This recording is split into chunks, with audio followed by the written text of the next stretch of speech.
Hello, welcome back once again to the Barnsley Griffins Esport Podcast. I'm Sam. I'm Alfie. Now listen, we've got some bit of news to tell you all.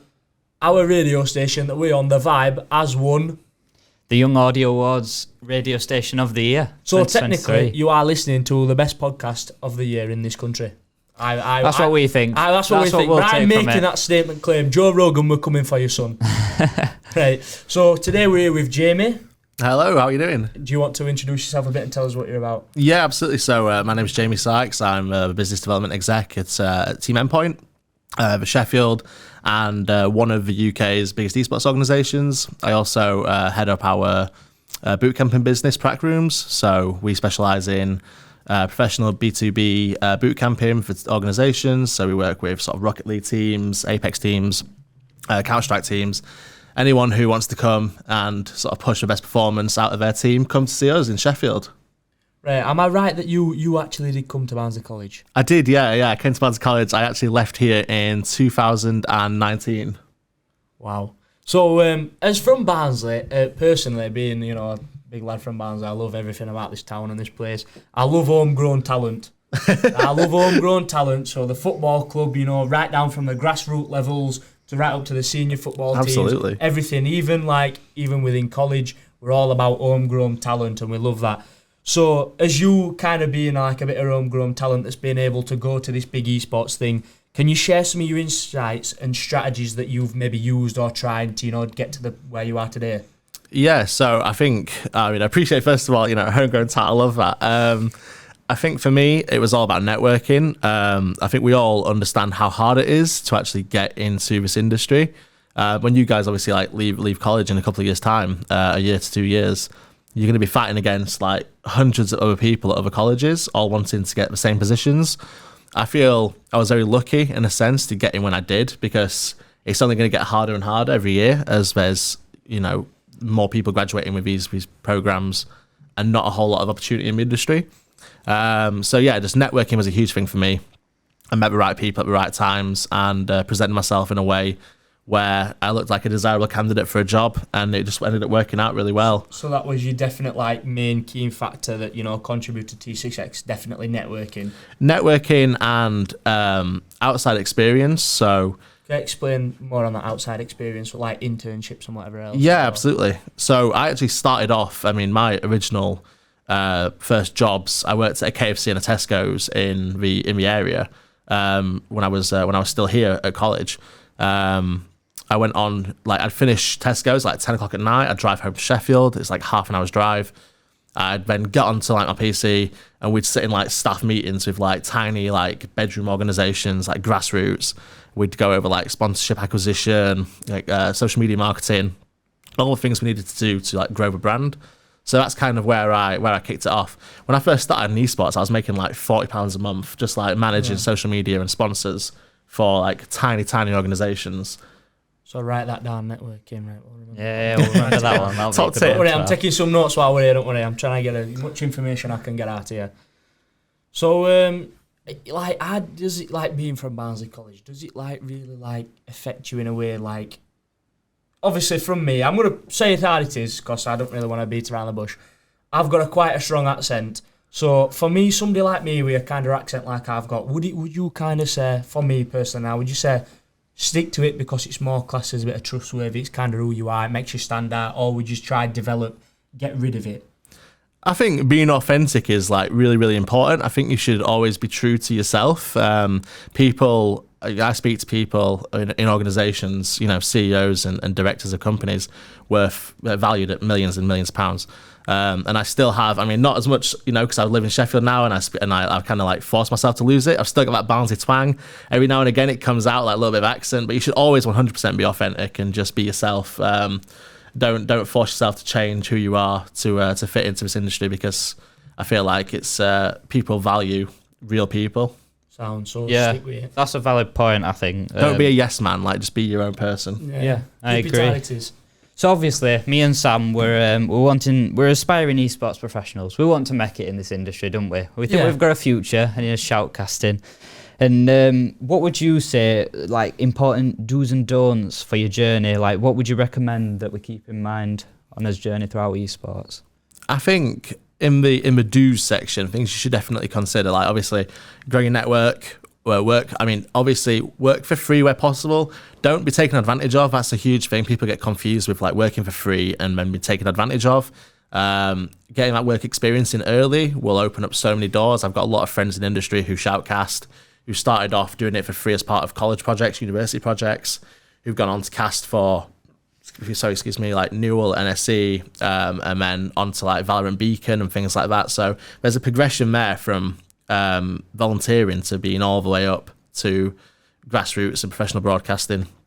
Don'ts, a big one for me is like don't burn bridges. A lot of people, when they have like a negative experience, will like turn to social media, they'll bash the company they worked for, they'll bash people they worked with. They don't sort of look at the longevity of how that will affect them in the future. Even if you have the worst experience possible with an employer or within esports, just try to always keep that professional persona. And you never know in the future when someone who you worked with in the past might come back to haunt you. You might end up meeting them again later down the line, and it could block you from an opportunity. That'd be the last thing you wanted. So definitely be mindful. I think that links into being mindful on social media as well. Like I'll be truthful. I've had my Twitter account since I was like 10 years old. That is scrubbed clean. No one will ever find anything on there which I ever said, which I shouldn't have said. So I think being proactive and making sure that you keep the socials clean now is great for the future. The last thing you want is anyone blocking you an opportunity because they found something dodgy on Twitter from 2013. You don't have to tell you something, lad. They're setting us up a treat with these questions. There's absolutely rolling them off here.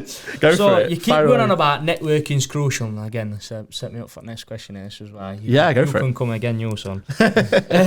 You keep saying about networking. It's very important. Now, you keep going about the importance of it. How it's very good to do this, do that. Now, how would you go about doing it? Like, what's the like meaningful connection? Like you said, it's hard to do it. So how would you go about getting the original connections? So I guess the most sort of generic way to do it is go to events and meet people, have open conversations. A lot of people find it really hard to speak to people in public and sort of be very extroverted.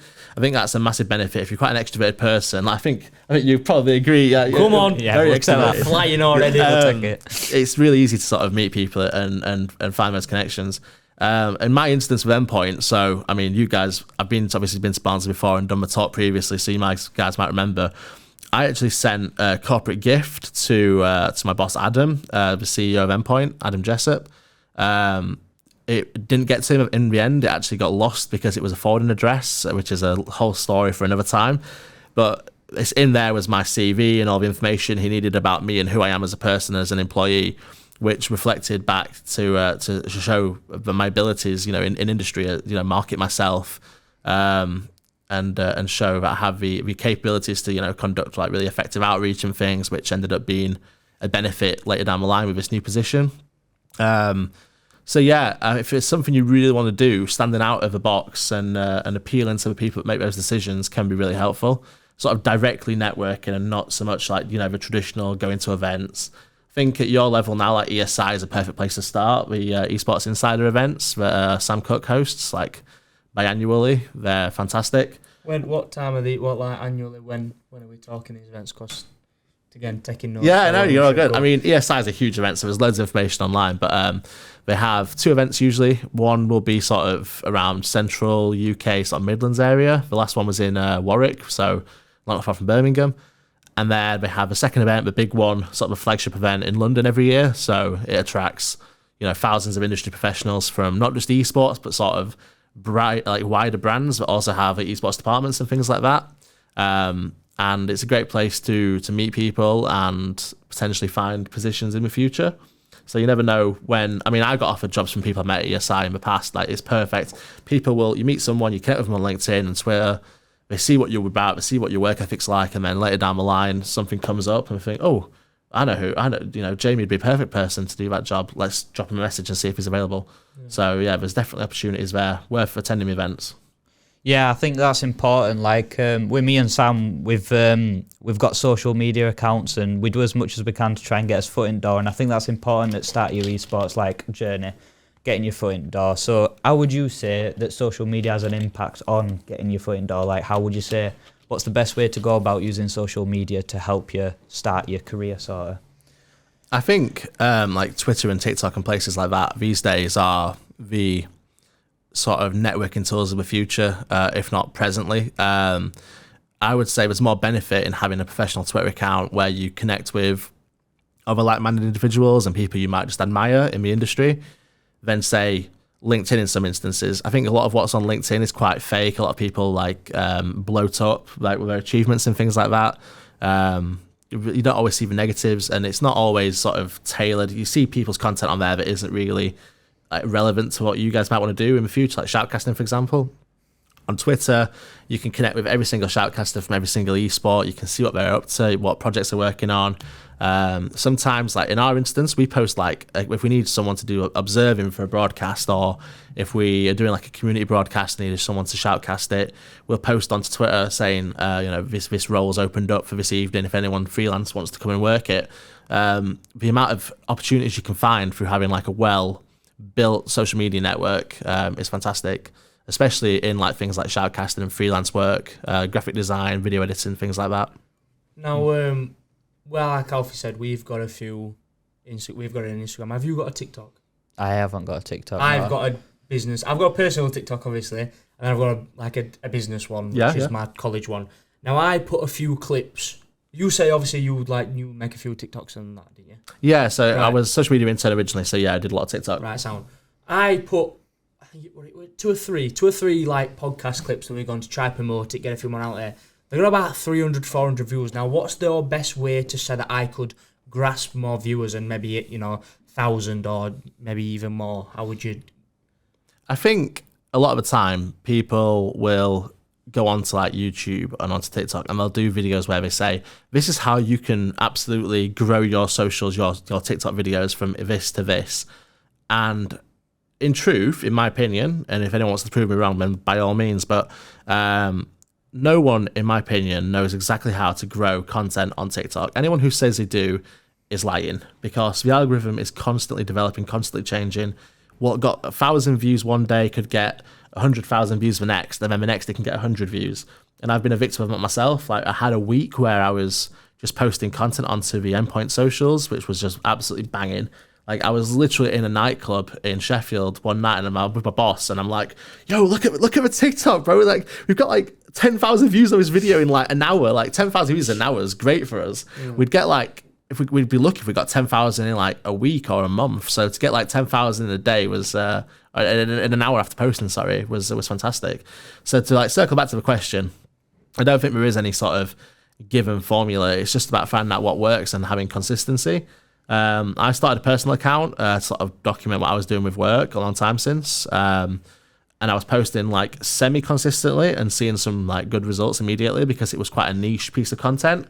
Like, no one else in the scene is really posting their sort of esports job and the behind the scenes of what they do for a living, so I think it was quite appealing to a lot of people, especially like a younger audience who've got that aspiration. But it's all about consistency. That's the only major thing I would say that is like a truthful comment, is consistency is key to success on the platform, and finding out your niche as well. So if you go and post like, I don't know, F1 clips one day and then post Valorant clips the next, the algorithm's going to get confused on who to post the content to. They're the two main things. Everything else that people say, I would argue, is bull. So find your groove and stick to it. Exactly, that's right. It. Yeah. So obviously, if we've linked this again as well, quite nicely. Segueing perfectly. Yeah, esports is an ever-evolving field, as you just mentioned, exactly with that. TikTok changes all the time. How do you personally stay up to date and adapt to latest trends and development? And are there any specific resources or strategies you recommend for trying to stay ahead of the curve of what could happen? I think in some instances, who you know can be really helpful. Sometimes, I mean, a lot of information in esports is sort of signed, sealed, and delivered without prying eyes getting to see it, I guess. So sometimes if you need sometimes key information that you need to, I'm trying to like give you an example which relates to something in real life without giving away too much information because I'd probably get crucified, but private information that people sometimes share on a whim with you can be extremely helpful in preparing yourself strategically for like an event. So in this instance, I'm relating to actual ALGS, the Apex Pro League. I received some information from someone I know about the venue. The venue was changing for ALGS Worlds, which allowed me to position Prac Rooms, our bootcamping business, ahead of every other bootcamping business to get those clients in and get those clients signed on, because we were going to be the closest venue to Worlds. So it's actually taking place now. It's public information. I can talk about it. Taking place at Resorts World in Birmingham. And obviously we're based in Sheffield, so we're like an hour and a half in the car, an hour by the train. There's no other esports facility of our level, professional esports facility of our level in the area. So we've got a real advantage there. So yeah, sort of knowing certain people, and obviously keeping on top of like the social trends as well. That's a big one. Just LinkedIn every now and again, Twitter mainly. Searching up, key terms and seeing what's happening, keeping up to date with like ESI and ESN for like latest esports news. That's just sort of you can position yourself then to get the best out of yourself. Yeah, Sam, thank you for that. Yeah, that definitely makes sense. So I think what we're gonna do now, I think we've kind of like peppered you. So yeah, it's a lot of Q&A. That yeah, Q&A. So we're gonna go to a little bit of a break. So we're gonna have chill 5 minutes for the minute. And I think we'll have a few more questions after the break, and then we'll get to a fan favourite, Rate the Debate. So awesome. Enjoy some tunes on the vibe while we take a quick Wait for a break. Give me a tune. Will do. This is The Vibe with Barnsley College. Transforming lives in South Yorkshire. Never made it as a wise man. I couldn't cut it as a poor man stealing. Tired of living like a blind man. I'm sick aside without a sense of feeling. And this is how you remind me. This is how you remind me of what I really am. This is how you remind me of what I really am. It's not like you to say sorry. I was waiting on a different story. This time I'm mistaken for handing you a heart worth breaking. And I've been wrong, I've been down, been to the bottom of every bottle. These 5 words in my head scream, "Are we having fun yet?" Yeah, yeah, yeah, no, no. Yeah, yeah, yeah, no, no. It's not like you didn't know that. I said I love you and I swear I still do. And it must have been so bad, 'cause living with me must have damn near killed you. And this is how you remind me of what I really am. This is how you remind me of what I really am. It's not like you to say sorry. I was waiting on a different story. This time I'm mistaken for handing you a heart worth breaking. And I've been wrong, I've been down, been to the bottom of every bottle.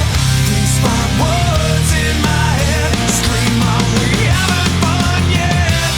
Yeah, yeah, yeah, no, no. Yeah, yeah, yeah, no, no. Yeah, yeah, yeah, no, no. Yeah, yeah, yeah, no, no.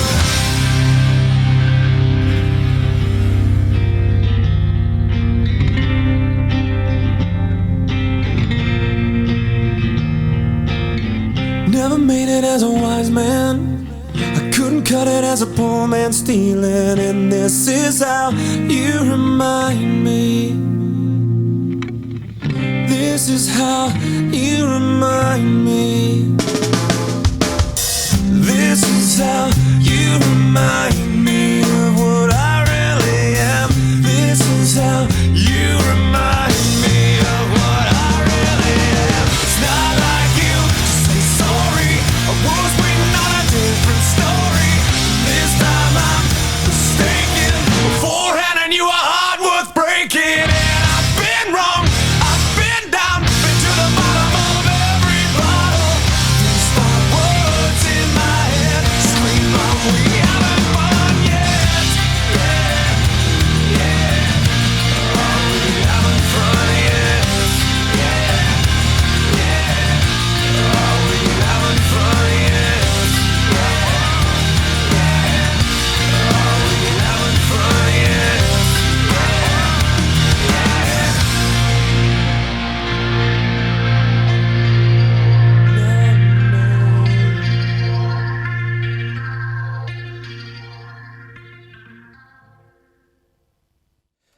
Welcome back to the Barnsley Griffins Esports Podcast. If you missed the first bit, we're here with Jamie from Endpoint Esports.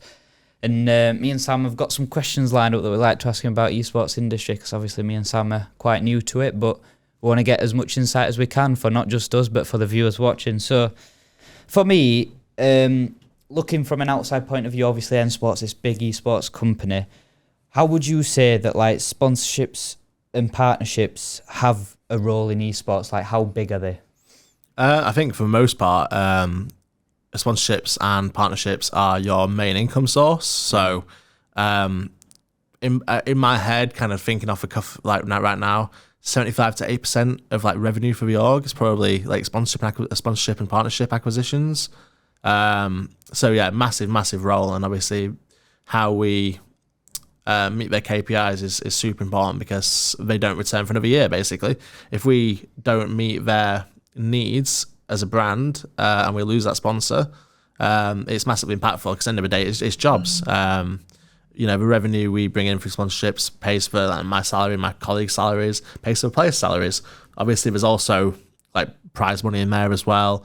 And obviously we diversify our portfolio of products into other areas, so there's that as well. But yeah, sponsorships for every organisation is massive, and you'll notice the bigger organisations get the bigger sponsors because they've got the bigger reach, and it's all very sort of straightforward. That's why your Optics and 100 Thieves have got like the Lexuses and the Razors and things like that. So I would just say, for like a student perspective, I would just say is the best way to reach out to getting sponsors and things like that. I think that we touched upon in the last segment, having those social platforms like TikTok. If you manage to get that consistency up and start bringing in those views, those clicks, those impressions, it's all monetizable. People will pay product placement on almost any platform. If the product sort of matches the content of the social platform, if you're posting like, I don't know, Rocket League clips, potentially gaming companies might want to work with you if you've got a big enough audience. So yeah, just keep up that consistency, and then hopefully sponsors will make themselves appear. Big thing at the minute, sponsors are pulling out of sort of esports organizations and heading more into the creator economy, because they can get a lot cheaper customer acquisition through creators than they can through esports organizations, because the creators tend to have a more consistent audience base, I guess would be a good way of wording it, who are more likely to make those purchases, and so they can have more of a hands-on approach with the company can have a more hands-on approach, making sure the content creator promotes their product in X, Y ways, and meets the criteria that they've got set as part of their product. Yeah. Many young esports enthusiasts like me and Alfie, they kind of, I do especially, I don't know whether you do, I kind of struggle to balance like academic pursuits and like making sure I get a distinction on this assignment, and like actually passion for gaming. Like sometimes I'll spend not all night, but I'll spend 3 or 4, quite a lot of hours on this assignment, trying to get a distinction, trying to make it as good as possible. And then I come to like wanting to create a bit of content for my TikTok, for the podcast, and try to get a few clips. And I'm just like, it's just hard, because I can't be bothered, but like I'm knackered, like my brain's mushed, or sometimes we've had days that it's kind of been a really long day on Earth, like when we do as podcasts, and then we get to podcasts and like we're dropping to sleep, trying to like crack on with it. So how do you manage time effectively and kind of have that healthy balance?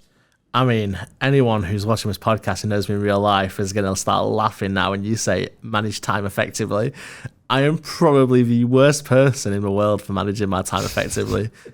Just being completely honest. I guess in terms of like managing like work and then like having some time to like enjoy yourself with like video games and things like that, I basically I actually failed my degree the first time round, so I actually got my job at Endpoint around the same time as I thought I'd passed my degree.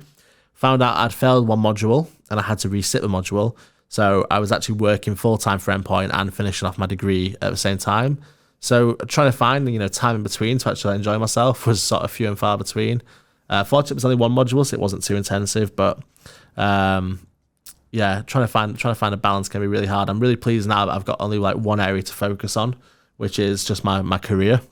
Yeah. Obviously, there's other things in between, like, you know, I spend a lot of time on my phone to like solicitors and things trying to buy a house. But like, I mean, at the minute, the main focus is just work. There's nothing else in the back of my mind like, oh no, what do I have to write for uni today, or what do I have to write for college in your instance? You're fully focused on work. Exactly, yeah, it's nice. I bet that will like a bit of a like quite a good personal experience, or like a few stories that you've got from that which helped you out. So is there like more stories or experiences where you've like witnessed impact of esports on individuals or communities, and like how has esports positively influenced people's lives or maybe your life?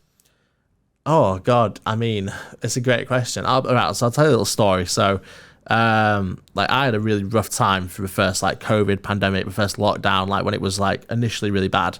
And I moved out to an apartment in Sheffield. My friend who I was meant to be living with at the time, for his own personal reasons, had to move out of the contract. So I was left on my own essentially. Never lived on my own before. Completely, like, I've lived in Barnsley for like at this point like 20 years. Never lived on my own. Never lived in a different city. So I moved into Sheffield basically on my own, like no friends or anything like that. I ended up sort of finding my way back into COD. So I'd left the Call of Duty space a few years prior, like 2016. I kind of stopped playing competitively to sort of pursue like, you know, education, college. I had like, you know, all the things that like teenage lads do, like lads holidays and stuff like that. I circled back to COD in 2019, ended up playing for the university team. So I guess in the daftest way possible, to sound a bit pathetic, finding COD again really saved me from that slump and that really hard time in my life. Having my teammates again, and, you know, having something to work for. Like, we were obviously now Sheffield Hallam have got a fantastic esports facility and have got a whole program just like you guys have. But back then it was very much like grassroots. We were doing everything ourselves. Yeah. We didn't have the facilities to play from. We all played from home. It was also COVID, like middle of the pandemic, so we couldn't have played in a facility anyway. But yeah, all those people I met, I'm still like good friends with. All of us who kind of started at the same time in university Call of Duty, which is kind of like Newell and NSC for COD, have all gone on to do things. So, like, one guy went on to like coach a major team in the US in Call of Duty. A couple of guys have also gone on to coach small teams in the UK in Call of Duty, analysts and coaches. Obviously I've gone on to do business dev for one of the UK's biggest orgs. So yeah, I guess in terms of like positive impact, like, for someone, I didn't realise in 2019 when we were in the middle of COVID that I was going to end up going back into esports and end up working in it. I thought my time in esports had finished and I'd kind of failed because I didn't make it as a player. So I then like circled back and ended up sort of going whole circle and being an employee in the industry is great. And I think I thank esports for giving me a purpose in that time, really. So I know it sounds a bit daft, like, but I'm kind of the type of person, I don't like really going doing stuff on my own. Do you know what I mean? If I'm going to do something, I want at least one of my mates, so like I know, like I've got a bit of familiarity with me. Yeah, totally. Like if I'm going to go do something good, I want somebody else to come with me. If I'm doing something, I want somebody else there with me. So personally, what it difficult going from somewhere that you've known, everywhere, Barnsley, to a difficult now that you're on your own. Obviously you said COD, but like, how did you adapt? Were you just like next door, just very neighbourly and just like made connections that way? So, I mean, like we said earlier on in the last segment, like I've never been introverted. I know a lot of people. Obviously, like, the whole COD thing was great. Obviously, we're not going to sit and just play video games all day, all the time when I'm at uni. Like, the whole uni experience is a lot more than that. I have fortunately had a really good circle of like friends on my course who introduced me to people who they live next door to. Like one, basically like 2 terrace houses next to each other with a shared garden, with like one house full of like 7 lads, one house full of like 7 girls. So it was like one long university, like Love Island party. So yeah, I'm really grateful to them for sort of bringing me into that and like having the people to hang out with. But I'm pretty used to like, I kind of don't mind being on my own to do things sometimes. Like I spend a lot of time doing certain things like on my own just because sometimes it's easier. When I go to like Med Hall, like a shopping mall, I don't want to go with like a big group of people because it's just so slow. I just want to get in and get out. I actually went on holiday last year on my own as well. Went to like, Mallorca on my own, like had 5 nights of doing whatever I wanted to do, not have to worry about anybody else. Did you, like, I know it sounds a bit daft, but like, did you like met mates like while you were out there, like met a few people and just like? Yeah. So anyone who's, I mean, it sounds so stupid. I think everyone who listens to this will all have the same experience, but Brits abroad always meet other Brits abroad. oh no, mate. Trust me. I've I've been to Europe all the time. We could go to a town. True story. We went to a town in Germany. We 100 people. We still found an Englishman. And you know another good story I've got. Do you know Chichi Chichi Bang Bang Castle? I don't know. I know the film. I don't know the castle. Yeah, right. You know when they fly over and they're flying over the big castle before they... I'll imagine it. Yeah, right. That castle is in a little town called Fusen. Now, it's very popular with Americans. And we sat down and, you know, in this bit of a beer garden and, you know, we're ready to go up to walk to the castle, obviously, now la. Turns round, there was somebody that my dad taught to drive. And I were like, Lars, this happened. It's small weird. world. It's just like all Brits when they go on holiday are just a tract. Oh yeah, it's a small world really. I don't know what it is. You meet people all the time from like previous walks of life where you thought you'd never see them again and they just pop out of nowhere. But no, I think if you get a chance to go away on your own, it's pretty fun. A lot of people go like solo backpacking and things. Now that is different. I don't know if I'd want to go to like Thailand on my own without just living out of a backpack. My brother did it with, I think, one of his mates and his girlfriend. Yeah, like, it's they different. Were just two on them. So like it's safety numbers at the end of the day. Like for me, I've been to Mallorca like many times before. I knew where I was going. I knew the resort. I knew where I was. Like I was 22 years old, whatever. Pretty responsible. Back of a random's car yeah, exactly. Yeah, and I don't like my days of like heavy drinking are way behind me. So I'm just enjoying myself and having a good time and like jet skiing and like what's it called, like party boats and stuff and water parks, all the shit that all the things that no one wants to no one else wants to do. Yeah, you just kind of just like crack on with it. Yeah, just crack on with it yourself. Yeah, apologies for that. No, it's fine. It's all right. So we'll go back to the esports side of things with a question. So, what are some important skills apart from your obvious gaming abilities and performance, obvious gaming abilities might be a reach, things like that? That you'd say are essential for success within the industry. Are there any particular skills or traits that you'd say you'd probably like the most ideal for getting within the industry? I think being a good talker is one of them, because fundamentally, no matter where you go, whether it's esports or any other industry, you're going to have to pass like interview processes first and foremost. And that first impression is super important. I like to think my interview for Endpoint went really well. I mean, obviously it must have gone well because I got the job. But after the interview, I remember like someone showing me the scores that all the staff who were in the interview gave me. So I interviewed with like the COO, the CEO, and the head of marketing, yeah, like I think a lot of my traits, like being a confident talker and having like that industry background knowledge, really like helped me get through that interview. So I guess, you know, to sort of summarize on that point, like a strong network, obviously we mentioned that before, having good knowledge of the industry and being able to answer questions sort of just on the fly, and just presenting yourself in a really strong sort of way, not like overdoing it, but just enough to, you know, appear confident and look like you know what you're talking about. A bit like right now, like just rambling on. Yeah. Well, life in general and every kind of aspect of what you do in life is highly competitive. But esports, absolutely, it's even more ridiculous. It's like football, it's like the 1% of the 1%. Esports, it's like 0.5. Like, it's so ridiculously competitive, and setbacks and, you know, obviously a bit of success and failures are inevitable with anything you do. But how can some aspiring esports professionals like me and Alfie deal with these setbacks and like effectively overcome challenges and maybe even come back stronger? I think just don't be disheartened when people say no. You'll hear no so many times throughout your like careers. Truthfully, I applied for probably 11 jobs in esports before I got this one. I always knew that when I got past the application stage to the interview stage, I would be able to smash that interview and, you know, give off the right impression and show my knowledge of the industry and get that far. But actually getting into the room for the interview was the hardest part. Definitely my outreach and networking towards Adam with like the corporate gifting and things was what set me apart from like other candidates. No one else had done anything like that before. So it gave me a really good standing. So just the number one thing is just don't be disheartened, because you're going to get a lot of rejections before you get any yeses.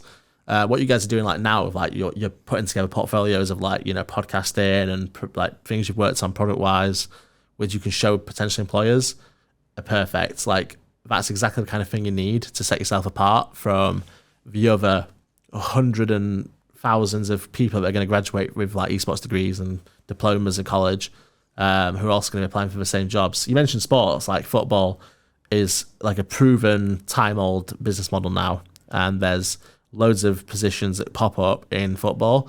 If you wanted to work in professional football in any capacity, you know, let's say for example, because it's my background, marketing in football, jobs in the marketing departments for football clubs, like in the top two divisions, come up not frequently, but there's always something. Every sort of half of a year, there'll be something that comes up. You could go months and months and months, even a year, without seeing anything in esports, because the jobs are hard to get, and the turnover doesn't seem like very, very big so far. Like a lot of people stay for a long time until they're ready to progress on to the next big thing. So yeah, the takeaway from that, circling back, is just, you know, don't be disheartened by rejection, because it's going to happen, and it's how you handle that really makes a difference.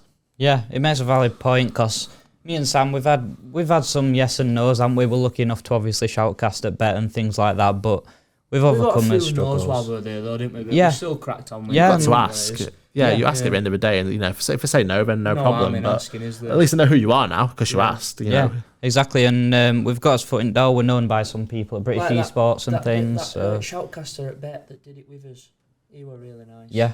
We gained a lot of experience off him as well, obviously, doing a game that we're not so familiar in, being Rocket League. We had to like sit and play Rocket League just for a week. Trying to understand Rocket League. Trying to understand mechanics and things. But we got there, and I'd say we did a pretty decent job with Elliot. I think we did pretty well. You were quality, Elliot. Yeah, you were good. Really nice. I also did some Rocket League casting actually at an event. We did an activation with our partner Sex, who we had like two of our pros go to like their store in Liverpool, and they for some reason decided to give me like a microphone and basically just have me like promoting the event like to all the people that came to like play against the pros, like just shouting like Rocket League like terminology. I ain't got a clue. I've played Rocket League. I was platinum in Rocket League, like peak platinum. I don't know enough to cast it ever. I'm literally just winging it and just chatting crap like for the whole time, trying to look like I knew what I was talking about. I don't know if you can relate to that, but yeah. Oh no, that's what we were like. I was having a good time with it, you know. It's enjoying myself. I got the TikTok camera out, just having a good time with it. I was sat there cracking jokes about Candy Crush and Snake and saying that if you can't understand me, we'll get subtitles out. Oh god, that cracked the audience up to a fair sound from 6,000. But I think we'll cut to another break, and then after the break, Sam, what we're going to do? We're going to rate the debate, and we'll explain it to you. It's the best segment you'll ever do on a podcast. It's going to be brilliant. It's awesome. Going to be brilliant. A topic you do not want to miss. So after this tune, make sure to get right back into the vibe. Vibe. This is for the fans. The Vibe. This is the Vibe. This is The Vibe with Barnsley College, transforming lives in South Yorkshire. This is The Vibe, playing anthems like this. This is The Vibe, playing anthems like this. Online, on mobile, and here. Play The Vibe Barnsley. From the heart of South Yorkshire, this is The Vibe. Jump into the music.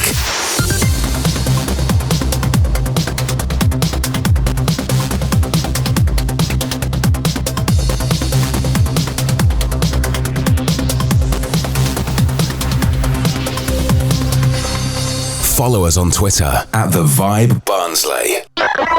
Online, on mobile, and here. Play The Vibe Barnsley. From the heart of South Yorkshire, this is The Vibe. Jump into the music. I feel it.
on mobile and here. Play the Vibe Barnsley. From the heart of South Yorkshire, this is The Vibe.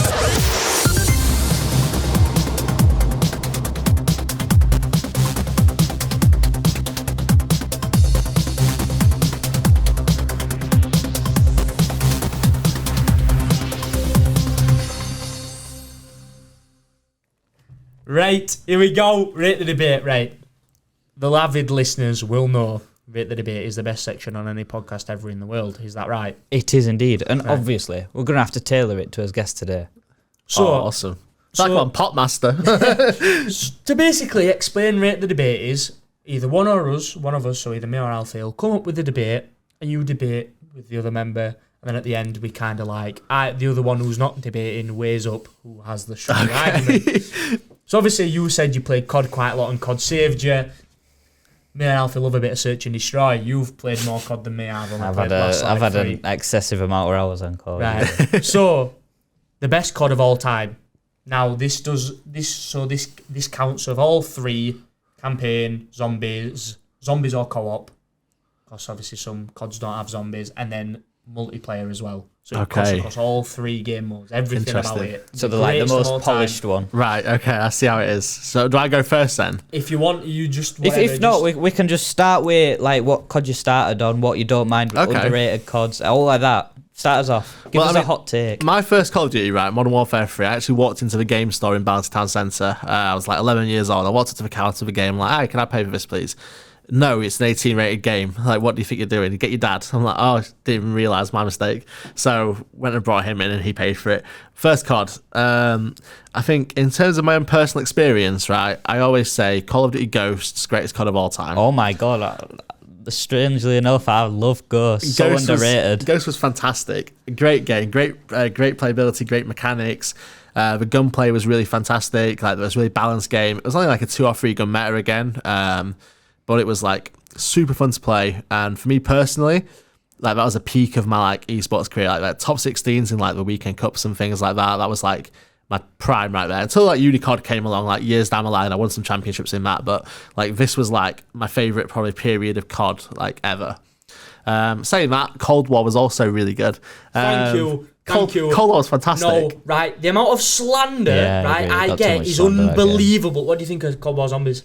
I'll be honest with you, I really rarely played Cold War Zombies because we were playing in a league at the time, a league's name which I won't say because it's defunct and has a lot of bad connotations behind it. But like me and my 2 homies were playing like ACCL like games like all weekend long, like having a really good time on Cold War. So I don't really play Zombies, but comp Cold War was great. Like Cold War saved like the franchise from some really poor games.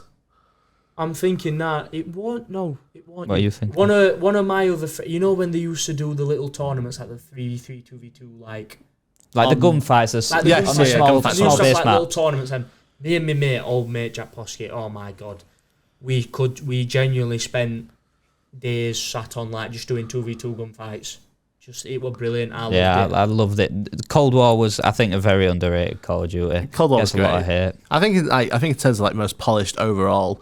In all 3 areas which you mentioned previously, I'd probably have to go for Black Ops 2 because it had fantastic zombies as well, and everyone is nostalgic of the multiplayer back in a time when skill-based matchmaking wasn't so prominent. Probably the most polished game overall. We ever return to like a game like CS:GO is just like the same game all year round. They sometimes change the maps. Same with Valorant. They change the maps like every act or whatever, but it's the core game all the time. A few little patches here and there.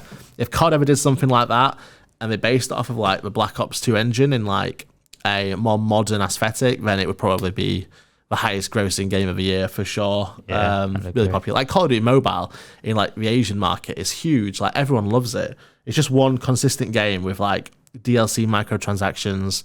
It's all the best maps, all the best guns. Everyone loves it. And the only problem is you're playing it on like an iPhone screen, which is so small. Like you can't see the players to shoot. Yeah. Now this is going to be another controversial one from me. Black Ops 3 Zombies, do you like it all?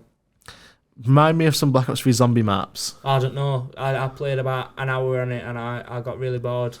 And I had to turn it off because it was stressing me out. I can't think of any names And I that got maps off the slander top for of my that as head. well. I can't think of nearly everybody. any said I Black Ops didn't 3 like zombie it. maps. Black Ops 3 was a good COD though. Yeah, Like, I like the Black movement Ops was 3. good. Like, it took all the things that Advanced Warfare tried to do and maybe didn't do as well. Advanced Warfare was also great, but Black Ops 3 kind of polished off what Advanced Warfare tried to do. But both of those were advanced movement games that tried to be like Halo, Titanfall type games. Fantastic. Yeah. I'd go back to your point with Call of Duty Ghost though. It's one of my favourite of all time. I thought the amount of hate that it got was so unnecessary. I thought was it Extinction the co-op mode? Yeah, it had I think like it was a Extinction. mob I thought that zombies. was so hated on. I thought it was a decent alternative to zombies when zombies have been consistent for so many years. I thought for them to switch it up, it was good. Like you say, there was no really meta. There would like you could use any gun and sort of get away with it. You didn't have to run any guns. I like the addition of the like DLC guns, the Maverick, I think, and the Ripper. I think they were there. Yeah, I remember the Ripper. I think that was like a SMG and an AR, SMG like, AR combined. Yeah.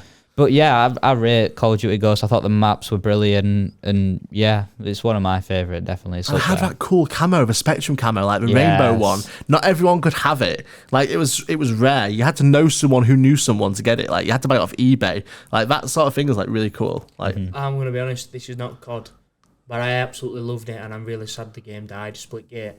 Oh, I never played it. Oh mate, I thought it was quality. crap. I heard I've good heard things it. about it, and I heard the comp scene was like The- gonna light up a little bit, but then it kind of like- just fizzled. The like some of the game modes were really like Halo rip-offs. Okay. Yeah. Completely that's what I understandable. But they kind of did like a 3v3 deathmatch type and like mirrored guns and everything. I thought that was so good. I sat and played that for hours with my cousins and obviously other friends. And I was really sad that it died, and I want to go back to it, but it's just like you can't really get in any servers because I did really enjoy it. I thought it was just trying to be Halo too much. If it maybe found like a unique point to the game. It did the portals. Yeah, I suppose so, but I don't think it were enough to set it out from being a Halo copy. Portals like Valorant has portals. Like, No, it was like, No, like portals like- every person could put a portal down. Oh, okay. So And like so, like- Symmetra from Overwatch, you could do that anywhere on the map. No, and you so would like, pull for down. example, say we're in an environmental, like, there used to be, like, blue checkered points on the map. So certain, like, most of the map were built out with these blue checkered things. Say, the left wall there, I could shoot my left portal, I could shoot the portal there, and a portal there. Okay. And then I could walk through that, Pop out there. come out here, shoot through it. So it's a little bit like, it kind of sounds like Rainbow Six almost meets Portal, the actual game Portal Yeah. from like Yeah, back yeah, in yeah, the day. definitely. Like Halo, Rainbow Six, and Portal are like rolled into one. But you couldn't see through my portal, so you had to throw, like, the Util, MP yeah. to shut it. That's kind of cool. I And, never like, really played people it. were, like, creating, like, loads of weird angles where they were like, It creates a different there. mechanic. It makes the game Yeah, so, harder. like- There's like a skill gap because you have to learn this There were mechanic. loads of clips that come out where like people would put a portal right high up on a high tower, then drop down onto a low platform, put a portal in, and then they pop out of the tower really high, spin round and do like loads of 360s with snipers. Oh and, like, god, so really cool. tricks on Community and No, Splitgate. yeah, it were Awful. Christ. I loved it, me. I get slandered for it, but I really did enjoy it. I'm really into Val right now. Like I've kind of Yeah, quit I'm COD. same. Like COD Yeah. for me and this new Modern Warfare 2 was pretty bad.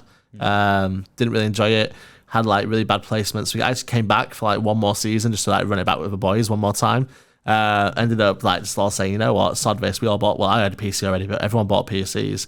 We all started playing Val. So much more fun. Like Val infuriates me, but you know what? I know I'm going to go home tonight and I'm going to hate myself for it. But I'm going to sit down and play it all night long. That's where I'm like with Siege.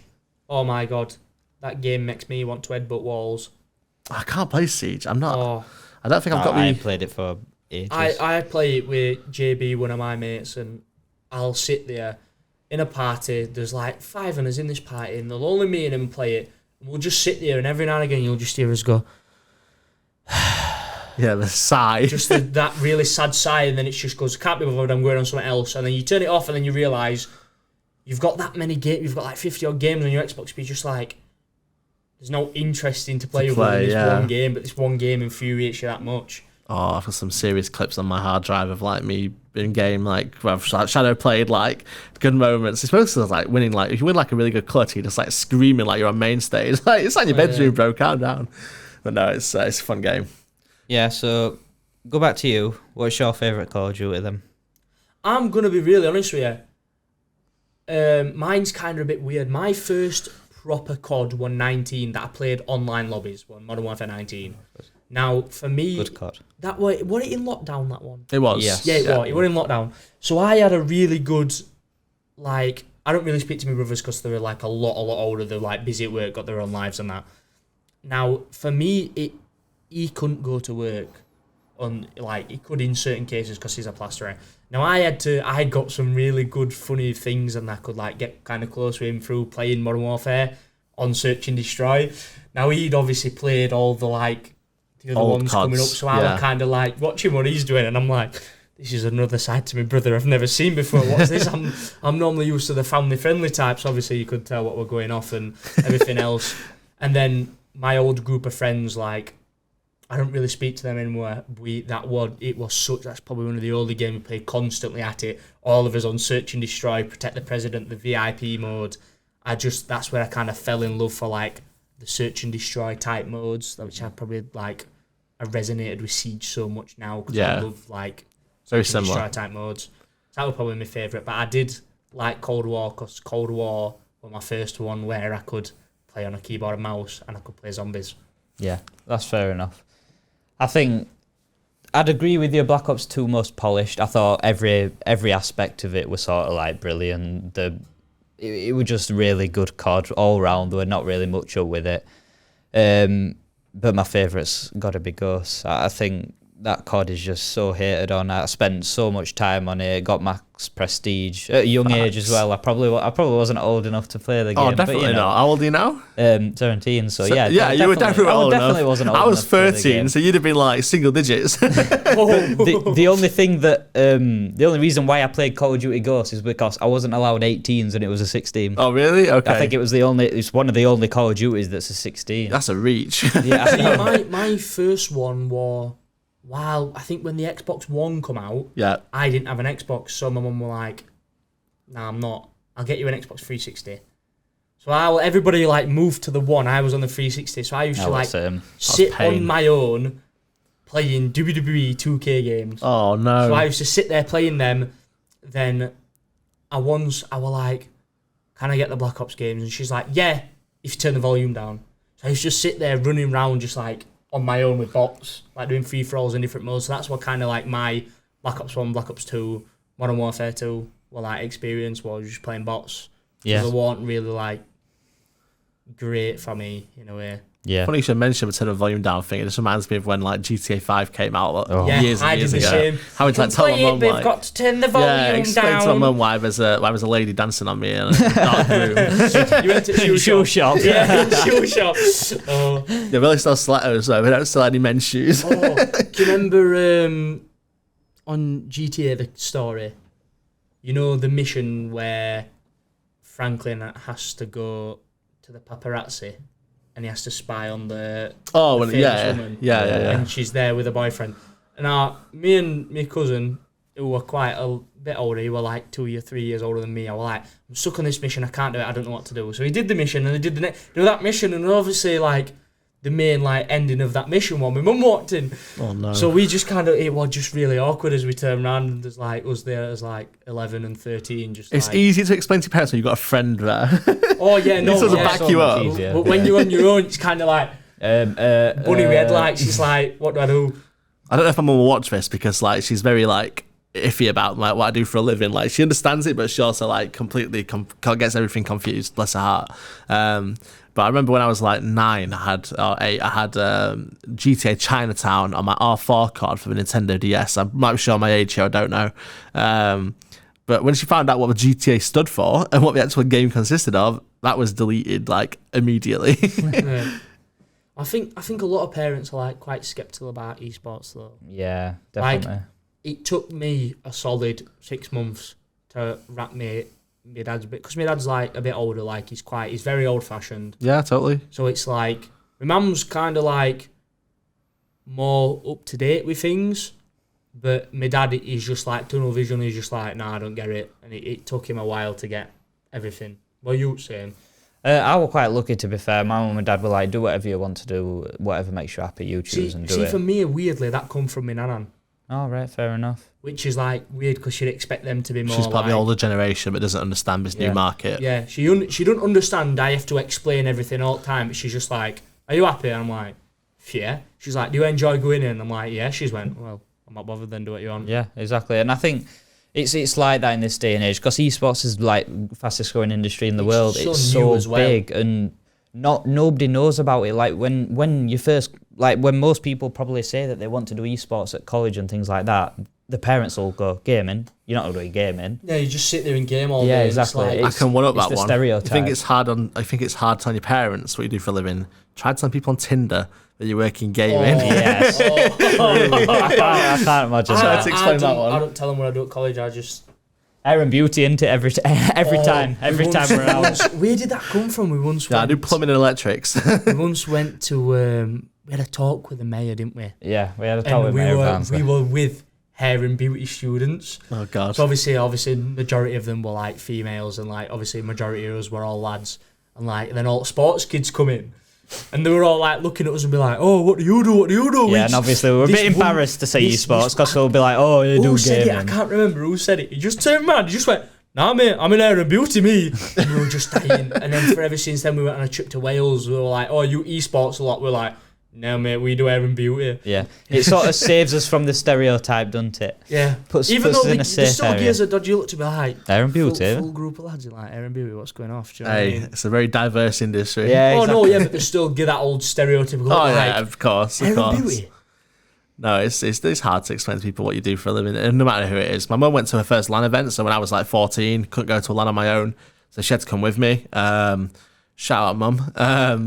Yeah, she spent like the most boring weekend of her life, like Premier Inn hotel, Ponsforge Arena, Sheffield, for like a weekend of Call of Duty esports. Probably the most depressed she's ever been in the 23 years she's known me. But yeah, it was.